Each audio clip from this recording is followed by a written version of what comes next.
Hello there guys, welcome to another of my live videos, and on this video tonight there is quite a few topics to delve into. So I am going to be giving you the list of players that Ole Gunnar Solskjaer is looking to sign in the summer transfer window, and there's actually a lot of players on Ole Gunnar Solskjaer's agenda in that.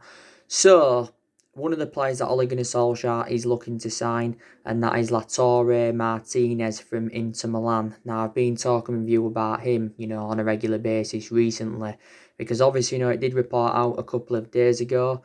This was stemming from Sport, which is a Spanish newspaper, and they'd said that Manchester United and PSG had entered the race for Lautaro Martinez, and he did actually say that both clubs had offered a multi-million-pound contract for Lautaro Martinez. Now, obviously, Inter Milan have given their verdict on it, and they've got no intentions of offloading the player. By the way, he has got around a €111 million release clause with Inter Milan, which I think equates to around 98 million in pound sterling in that. And he's a striker, is Lautaro Martinez, and of course Manchester United are in search for a striker. Lautaro Martinez, I think this has been his second season with Inter Milan. Obviously, he has got a contract with Inter Milan, I think, until 2023. Inter Milan did pay just over €22 million for him from Racing Club back in 2018. Obviously, before he was at Inter Milan, he was at Racing Club, and he did enjoy around 4 seasons with Racing Club, did the player and that. So Man United and PSG have been in for him recently. It actually said after that, though, that PSG had dropped out. Also, to Barcelona have been relentlessly linked with the player. But I do believe, from my own perception that Lautaro Martinez is an exceptional striker. And Inter Milan, don't forget, I've obviously, got Mario Icardi out on loan. He's on loan at PSG. It recently did mention, though, that his PSG contract has been terminated because reportedly Mario Icardi's wife confirmed that he wants to make a return to Italy, but I don't think Inter Milan will take him back. Don't forget, Mario Icardi's captaincy got stripped off him, was it, not too long ago, and that. And obviously, he received a lot of criticism from, a lot of the Inter Milan fans did Mario Icardi. Obviously, PSG are looking to extend his loan, or are looking to try and convince Inter Milan to lower their asking price, because Inter Milan have said they want around 62 million to get rid of him on a permanent transfer. So there you go. Mario Icardi, did enjoy around 6 years with Inter Milan. Obviously, Ivan Perisic, he's out on loan at Bayern Munich, I think. So yeah, they're looking to get rid of him on a permanent transfer. Don't forget, back under the Jose Mourinho era, we went in for Ivan Perisic, but we didn't get him on the board. It was a shame that we didn't get Ivan Perisic at that time. Inter Milan, did obviously, recruit quite a few players in, they got Christian Eriksen in January from Tottenham. They've also recruited 3 of our players. They got young offers, Romelu Lukaku and Alexis Sanchez. They got Young and Lukaku permanently, but obviously they got Sanchez on loan. Inter Milan have got no intentions of getting Alexis Sanchez on a permanent transfer, so there you go. So do you think Lautaro Martinez, would be a good addition to the squad if he was to come in? We are seeing him as an adequate replacement for Romelu Lukaku, because like I mentioned before, we let Lukaku leave the football club last summer. Obviously, he joined Inter Milan for £72 million, and obviously, Lukaku's playing alongside Lautaro Martinez in the Inter Milan team, and that. Lukaku, of course, did endure 2 years at Manchester United. He scored 42 goals in 96 games for the football club in all competitions and that. But like I said to you yesterday, I think Manchester United definitely made a mistake by selling him last summer. But in reality, Lukaku had to go in the end because he initially lost his place in the team. So there you go. So Solskjaer is looking to sign Lautaro Martinez from Inter Milan. Now, another player Ole Gunnar Solskjaer is looking to sign, and that is Jadon Sancho from Borussia Dortmund. Now, I've been keeping up to date of what's been going on with Jadon Sancho on a regular basis. Now, like I updated you on my video that I did this morning, obviously, there's reports saying that Jadon Sancho could join Chelsea instead of Manchester United, because obviously, with Frank Lampard's behind Frank Lampard's trustworthy in Chelsea's youth and stuff like that, that's what could, convince him to go to Chelsea instead of Manchester United. And I think Jadon Sancho did reveal a while back, that he is a lifelong Chelsea fan. Reports have been emerging out today saying that Borussia Dortmund have expressed an interest in Charlie Webster, who is a 16-year-old who plays for Chelsea. In that, I don't know what's happening with Jadon Sancho. Is he coming to Chelsea? Is he going to Chelsea? Is he coming to Man United? Or is he going to be remaining loyal to Borussia Dortmund? But he has had a long-running transfer saga with Jadon Sancho. He has had a long-running transfer saga. Now, obviously, we was in for Jadon Sancho back in 2017. So we've been in for him for a long time. When we went in for him in 2017, this was of course before he went to Borussia Dortmund. Jadon Sancho, but obviously we didn't get him on the board. Dortmund paid around 7 or 8 million to get him from Manchester City back in 2017. It was either £7 or £8 million. Like I said, Sancho did endure 2 years at Man City, but he never got assured any first team opportunities. So this is the main explanation why I left City to join Borussia Dortmund. Don't forget, Sancho began his footballing career in London with Watford, and he was at Watford for several years. So, like I mentioned, if he does go back to London, because there was reports coming out last week saying that his transfer would be, his preference would be a transfer back home to London. If he does go to London, I think he will join Chelsea. He won't go to Arsenal because Arsenal won't pay that money for Sancho, and I don't think they can afford to pay it anyway. He won't go to Tottenham, because obviously Daniel Levy won't pay that money. Plus, Jose Mourinho's got a bad reputation with, top players and stuff, because in his 2.5 years at Manchester United, he had bad disputes with a lot of the top players in that, and Jose Mourinho is no longer a good manager. So let's just put that into the equation. But we've already said, we are not willing to smash our transfer record for Jadon Sancho. Obviously, Dortmund have said they want at least £100 million. Some reports have actually, said he could cost up to £120 million. But if he was to pay that, it would make him a record signing in the Premier League. It'd make him our most expensive signing, and it'd make him the most expensive British player in history. But we are not willing to, meet Borussia Dortmund's valuation. Even, with this coronavirus pandemic, and, with a lot of clubs that are under financial issues and stuff, Borussia Dortmund still remain ruthless over their valuation. They are not willing to lower. They are not willing to lower their asking price. Don't forget, it does say if Sancho comes to Manchester United, we are willing to offer him the number 7. We're willing to offer him the number 7 because, like I said, we have got number 7 vacant at the moment. And, we've had a lot of good number 7s up and down the generations, such as Cantona, Ronaldo, George Best. We had Michael Owen at one point as the number 7, David Beckham and that. But there again, our recent number 7s haven't been so good, like I said. Depay was inconsistent. Alexis Sanchez, of course, was very, very inconsistent. Sanchez was actually not our last number 7, so there you go. But I think Jadon Sancho would fulfil the number 7 well if he did come to Manchester United. Don't forget, it did say if Jadon Sancho is sold, Manchester City do benefit from it, because Man City, do get around 15% of the transfer fee due to the couple of clauses. But it came out as well last week saying, we are planning now to sign Jadon Sancho next summer instead of this summer. So that's what it had basically said. But, Borussia Dortmund, give their overarching view on it last week, and they actually, said that they expect Jadon Sancho to stay with them in the summer and that. But, he could still leave Borussia Dortmund, Jadon Sancho. Fabrizio Romano broke out a while back, who is a very reliable Italian journalist and tends to be close to United as well. He said we've been working on Jadon Sancho's contract for quite some time. We've also been in negotiations with his agent and that. But I already outlined a couple of the reasons why it would be beneficial for us to recommend Jadon Sancho in, is because he's got a very, very good friendship with Marcus Rashford. Rashford did reveal earlier on this season that he wants Jadon Sancho at Man United next season. And also, too, he is well proven in the Premier League. And I think he's done well in his few years at Dortmund, because he's now into his 3rd season at Borussia Dortmund, is Jadon Sancho. So he has been a revelation since his arrival in Germany. Take into account as well, Borussia Dortmund have let quite a few of their players go to the Premier League in, recent years. Let Kagawa go to the Premier League, they let Aubameyang go, they let Christian Pulisic go to Chelsea, they let Gundogan go, they let Mkhitaryan go. So, Borussia Dortmund have let quite a few of their players go. They really, really haven't that.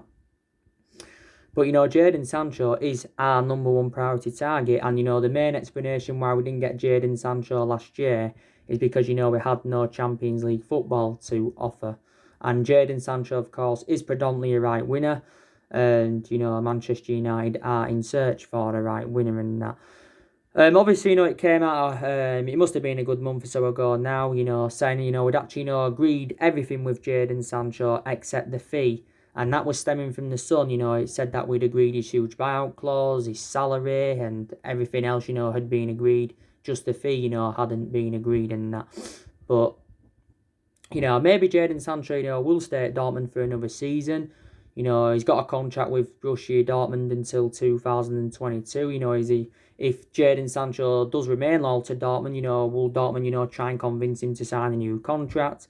But, he revealed, and he's reiterated it a few times as well. He hasn't only said it once. He said if he is to leave Borussia Dortmund, his preference would be a move to Manchester United. So, there you go. So, that's one player, Ole Gunnar Solsjaker is trying to bring into the football club. Now, another player Solskjaer is trying to bring into the football club, and that is Adrien Rabiot from Juventus. Now, I've been talking with you a lot about Adrien Rabiot on my recent videos today. I think I also mentioned him yesterday. Now, as you all know, reports have been coming out today saying that Manchester United could swap Paul Pogba. Man United could swap Paul Pogba for Adrien Rabiot in the summer transfer window. From my own perception, I'm very, very sceptical that this swap deal will materialise, to be quite honest with you. Also, Aaron Ramsey's been put into the equation as well, like he updated you on my last video, but I'm sceptical that, both players, would come for Pogba going back to Juventus. I think if the swap deal was to happen, it would be Rabiot to Man United and Paul Pogba back to Juventus. But the reports from the Italian press today anyway have said, we've been in negotiations with Adrien Rabiot's representatives over a possible summer transfer to Manchester United. Now, it doesn't only say, we've been in for him. It also mentioned that Everton have been in for Adrien Rabiot. Also, too, Arsenal have expressed their interest in the player. I think, we was actually tracking Adrien Rabiot when he was at PSG, to be quite honest with you. Because actually, Adrien Rabiot did spend the vast majority of his career with PSG. Of course, he made his debut for Paris Saint-Germain in 2012. Did Adrien Rabiot in 2012. And he was there for several years. And he won a total of 18 major honours, did Adrien Rabiot. And, but it's mentioned as well quite a few times this season, we have been scouting Adrien Rabiot. Reportedly, he would be available for around £26 million, disregarding any swap deal. So he is a cheap solution, to be fair. And I think, is he 25 or 26 years of age? Predominantly a box-to-box midfielder. And, this has only been his first season with Juventus because, like I mentioned, Juventus got him on a free transfer last summer from PSG. And he did sign a contract with Juventus until 2023. Did Adrien Rabiot. But, would you take Adrien Rabiot at Manchester United? Would you take him at the football club? Obviously, he's confirmed as well that he's refusing to return to Juventus after the lockdown because Adrien Rabiot, his appearances have been limited at Juventus. He doesn't get in their team. He's not one of their first choices. Obviously, Juventus would rather play the likes of Matuidi and Pjanic ahead of Adrien Rabiot. So let's just put that into the equation. But if he was to come to the Premier League, do you think he'd do well? I think when he was in the youth setup, he did have a spell at Manchester City as well. So he has played in Manchester in the past as Adrien Rabiot. But, I thought he was an exceptional player at Paris Saint-Germain and that. I really, really do. But I don't think the swap deal will happen. And I've already given you the news on Paul Pogba, haven't I? You know the news on Pogba. I think he will be staying at Manchester United and I think he will be here next season. But I'm not sure about the foreseeable future, but I think he will be here next season. I really, really do. And that. Another player, by the way, Ole Gunnar Solskjaer is looking to sign, and we've recently expressed our interest in him, and that is Joe Rodon from Swansea. Now, I gave you the news, didn't I, on Joe Rodon the other day. Ryan Giggs, who is a club legend, of course, he's actually advised Manchester United to sign Joe Rodon because Ryan Giggs was the one that gave Joe Rodon his international debut last year for Wales. Don't forget, Ryan Giggs, played a big part in us getting Daniel James from Swansea last summer, because we paid £15 million to get Daniel James last summer from Swansea. Now, Joe Rodon is a centre-half, and, recent reports have suggested out now saying that Manchester United are in search for a centre-half. Like I said, we have got a lot of centre-halves in the team. We've got Harry Maguire and Victor Lindelof that are our first-choice centre-halves. Don't forget, recently he said, we've got persistent doubts over Victor Lindelof. It don't mean, we're planning on selling him and that. But, we've got persistent doubts over him. Of course, Victor Lindelof's now into his third season at Manchester United. Of course, we paid £30 million in from Benfica back in 2017. We got him under the Jose Mourinho era, Victor Lindelof, and that. Didn't really settle in his first season, but I think last season, this season, a lot of aspects of his game have really, really improved. But if we were to get another centre-half in, then obviously, Lindelof then would be a backup. But from my own perception, I think Victor Lindelof is far too good to be a backup centre-half. You've obviously got Bay and Tuanzebe, that are our backup centre-halves. I think Bay is too good to be a backup. My only element of concern about Eric Bay is that he's very, very injury-prone. Obviously, he came back from injury in January, did Eric Bay, because he sustained a knee injury in pre-season. But he sustained a lot of injuries as a Man United player. We paid £30 million from Bay. We got him from Villarreal in 2016. And this is now his fourth season at Manchester United, Eric Bay. Some will say sell him and some, will say keep him. Obviously, as well, we've got Phil Jones. He's one of the players, though, that I've expected to leave Manchester United in the summer, because Phil Jones is like our fifth choice centre-half and he can't even get into the team now. Phil Jones has been here since the Alex Ferguson era. Phil Jones is now into his 9th season at Manchester United, don't forget. And I think he has been mainly inconsistent. But if we do get a centre-half in, we'll sell Jones, we'll sell Smalling, and we'll sell Rojo, because Smalling's out on loan at Roma, Rojo's out on loan at Estudiantes. But even if we don't get a centre-half, I probably still believe we'll sell them 3 centre-halves anyway, just to make a bit of room. Revert back to what I said regarding Joe Rodon, Rodon, or is it Rodon, whatever. But he's a cheap solution, because reportedly, he'd cost in the region of £20 million, would Joe Rodon. Like I mentioned to you before, Joe Rodon's been in Swansea's first team now for a couple of years. I think he's made around 40-odd first-team appearances as the player. I think he's played around 20-odd games throughout the course of this season. And he is only at the age of 22, is the player. He's got a contract with Swansea until 2022 as Joe Rodon. Up until this point, he's spent the entirety of his career with Swansea. He joined Swansea's youth academy in 2005. So he joined them at the age of 8. He was in their youth academy, for a good 10 or 11 years. And obviously he broke into Swansea's first team. So he was in their youth academy, for a long, long while. It also mentions that Manchester City have expressed an interest, because City are in search for the centre-half. Obviously, City have got the likes of John Stones, who obviously they've got strong reservations about. Very, very inconsistent. City did lose Vincent Kompany. Was it last year, if I can remember rightly, or was it the year before? But they did lose Vincent Kompany, so they're looking for a long-term replacement for him. Obviously, they've got Laporte, who's a really, really good centre-half, but obviously, he's been injured throughout the course of this season. They've got Otamendi and they've got Fernandinho on that. So, they've been in for Joe Rodon as well. So, would you take him at Manchester United? Do you think he'd go well alongside Maguire and that in our back line? But, there's also been other centre-halves on our agenda and that. But I said, didn't I, before, I was sceptical that we're going to sign a centre-half in the summer. Another player that I think, we're going to get on the board, or already have got on the board, and that is Jordan Hugill. Is it from Sunderland? Is it that young player? I think it mentioned something about it last week, saying that, we were going to get him for around £300,000. Recent reports have said we've offered him around £1,200 a week. Reportedly, Jordan Hugill has agreed a 3.5-year deal already with Manchester United. So looking likely, he's coming in. It also mentioned as well that we got a youth player from Barcelona. isn't it Mark Jawad or something like that? Might have pronounced his name wrong. I think it mentioned that we paid around £1 million in compensation for him. So there you go. So yeah. So I think they've signed them two young youth academy players, by the way. But yeah, just wanted to give you an update on that. Obviously, another player that Ole Gunnar Solsjaker is looking to sign, and that is Jack Grealish from Aston Villa. Now, I've been keeping you up to date of what's been going on with Jack Grealish on a regular basis. Now, obviously, Paul Merson recently come out and, he says he's 100% sure Jack Grealish will leave Aston Villa if Aston Villa do get relegated this season. Even if they don't get relegated, I still think there's a great chance that Grealish could leave and that, because I think Grealish believes now that he's far too good for Aston Villa. Now, we're hoping to get Grealish for around £50 million. If he get relegated, we'll get him for 50 million. If Villa avoid relegation, then maybe, he probably cost us an extra 10 or 20 million, so he maybe cost us around 60 or 70 million pounds.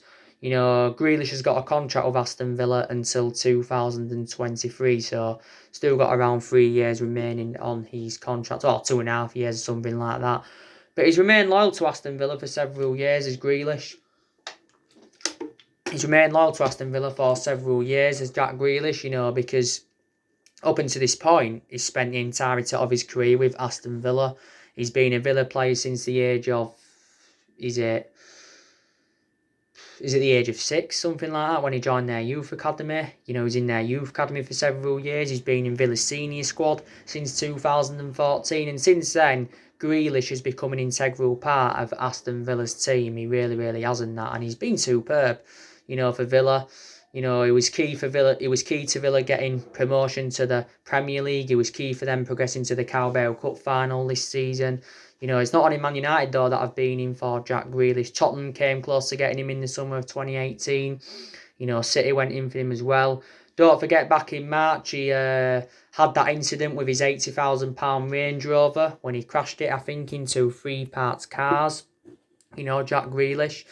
And obviously, reflecting on the incident, Jack Grealish had come out and apologised. And obviously, before that incident, Jack Grealish advised people to stay at home due to the coronavirus pandemic. But reflecting on the incident in general, there was reports saying back in March Jack Grealish to Man United is now in doubt. But he's still one of our priority targets, is the player in that.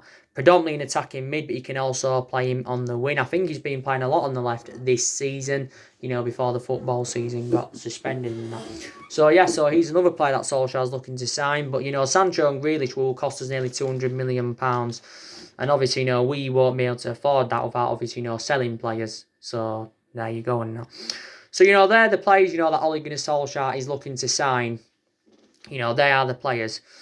Obviously, you got the news on Moussa Dembele this morning. There's been positivity coming out regarding Moussa Dembele today, because the Lyon president has come out and made an admission, and he said that Lyon could decide to sell Moussa Dembele this summer.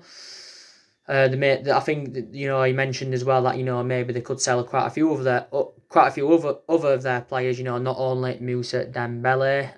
Reportedly, Lyon are willing to let him go for around £60 million. Man United are in for him. Also, to Chelsea have expressed their interest in him. I'd definitely take Moussa Dembele at Manchester United. I'd definitely take him at the football club, Moussa Dembele, because he's an out-and-out number 9. We've been in for him before. This is now his second season with Lyon, Moussa Dembele. It's his second season with them. He has 42 goals in 88 games, I think, in all competitions since his arrival at Lyon. He's got a contract with Lyon until 2023 as Moussa Dembele. I think he's good in the air. His hold-up play is also very, very good, and he's a prolific goal scorer, and only young as well. Lyon did purchase him from Celtic back in the summer of 2018, so he's been in France now a good 2 years. And in Germany's time with Celtic, he scored around 51 goals in 94 games, or was it 52 in 94 games? Before he was at Celtic, he was at Fulham. He began his senior career with Fulham, did Moussa Dembele. And that's another beneficial thing about us recommending him in, Moussa Dembele. He's well proven in the Premier League and that. And I just think overall he's a very, very good player. And I think he'd go well alongside the likes of, Martial, Rashford and that, and Greenwood in our attacking line. He really, really would. He really, really would. So we've been given a boost in our pursuit of Moussa Dembele. But Dembele came out last week, didn't he? and he did say, you know, he will find it hard to reject to move to Manchester United in that. So he's not. I don't think he's one of Ole Gunnar Solskjaer's, you know, priority targets. Or Solskjaer's not really He's not really looking to sign Dembele from my own perception. But now, obviously, you know, the Lyon president's come out with this. Maybe we'll step our interest up now in Moussa Dembele. But he hasn't been one of our priority targets. But there again, you know, there has been quite a lot of strikers on our agenda and that, like I've said to you. So there you go.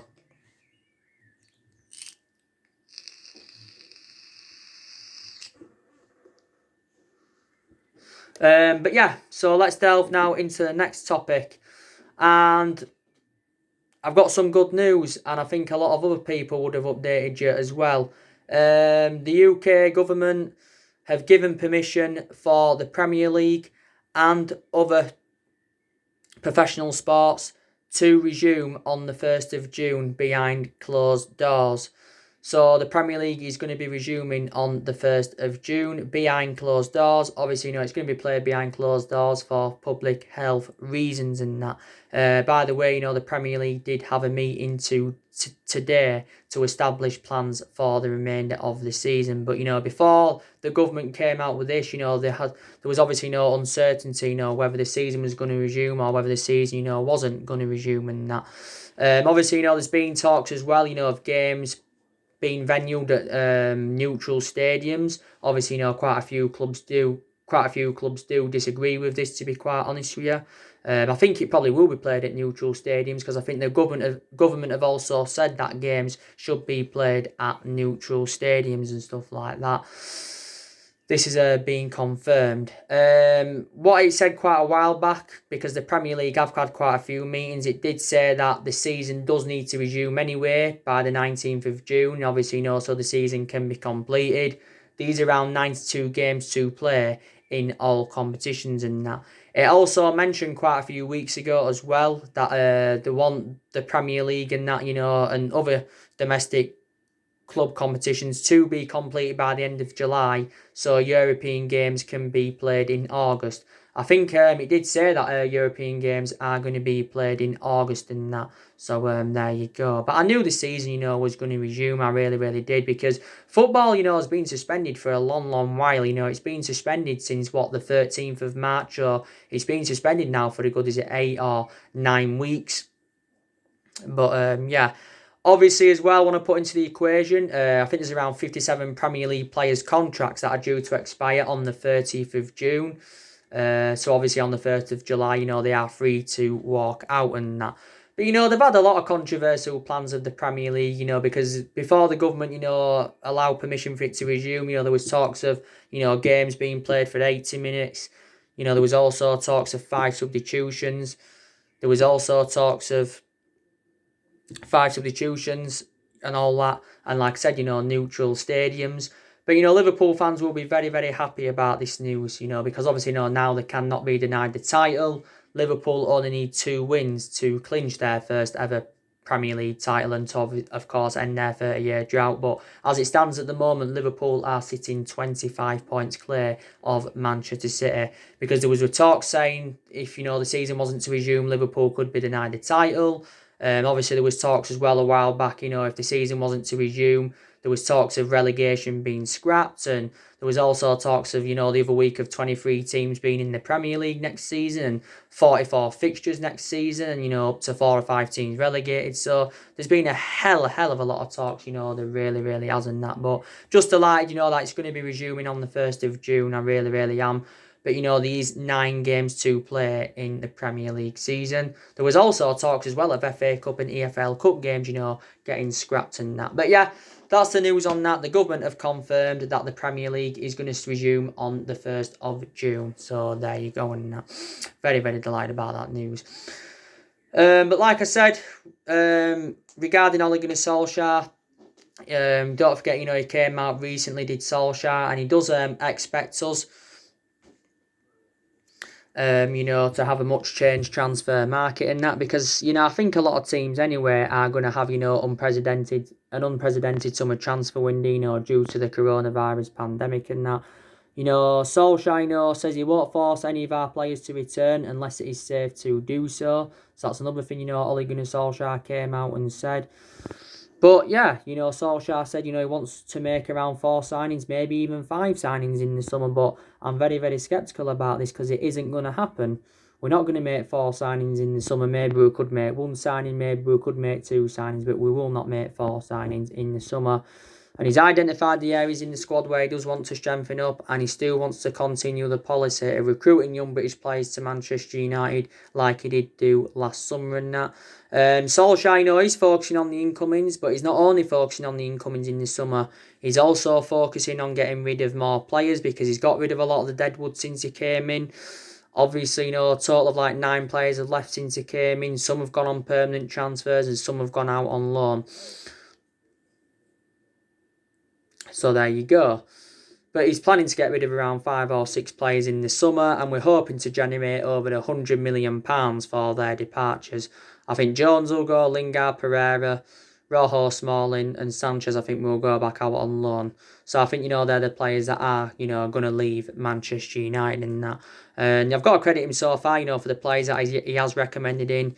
Solskjaer's recommended 5 players into the football club so far and spent £220 million on them. They've been very, very impressive, the signings that he has recommended in to the football club so far. But, a lot of people will be delighted that football's coming back on the 1st of June. But, obviously there's no football with no fans, but it's better than having no football at all. The Bundesliga, as you all know, starting on the 16th of May, which is, very, very close. 16th of May. The Bundesliga starting. You have France. The French league obviously got suspended the other week, but PSG did get the title and that. So there you go. So it's just gonna be really, really good to have football back. Obviously, I've been giving you news on Agallo. The news on Agallo. It remains uncertain whether we're gonna get him permanently. It remains uncertain. Maybe we won't though, because Shanghai Shenhua have said they want 20 million. The news on David De Gea as well. So there you go. So yeah, so that's really everything to update you with today, guys. Drop me comments, likes below on the channel. If you do, consider subscribe as always. And as well, we're going to have a fully fit squad, when the season resumes. Rashford's going to be back. This is before I go, because he's been out of a back injury for a while since January. Pogba's going to be back as well. He's only played 8 times this season. So there you go. So anyway, guys, drop your comments, likes below on the channel. If you do, consider subscribe as always. And take care. God bless you all again very, very soon.